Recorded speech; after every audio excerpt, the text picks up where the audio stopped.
Goeiemôre. Partykeer is die lewe soos 'n sosiale media plasing, 'n post.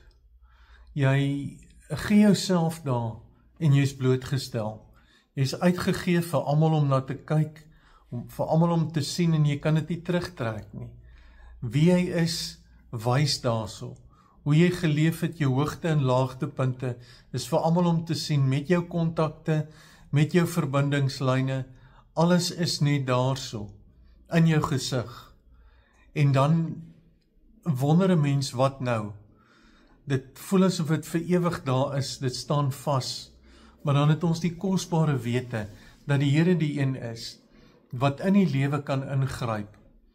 En hierdie plasing, ons lewensplasing kan nuut maak.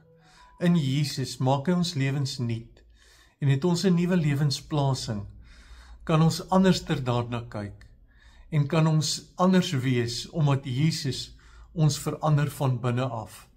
Ek het 'n tweede kans op 'n plasing, op my lewensplasing, want dis wat God my maak. Nie die mense nie, nie die sosiale media nie. Dit verander. Maar die Here bring vernuwing in my. En hy gee vir my 'n plasing in die lewe, wat my hoop en lewe gee vorentoe. So elke keer, as jy 'n plasing op sosiale media sien, dink aan jouself as 'n plasing uit die hand van die Here, daar gesit om 'n verskil te maak, daar gesit omdat hy agter jou is, omdat jy in sy hande is en hy jou werklik vorm. Mag jou plasing in die lewe vandag net tot seën wees. Mooi dag vir jou.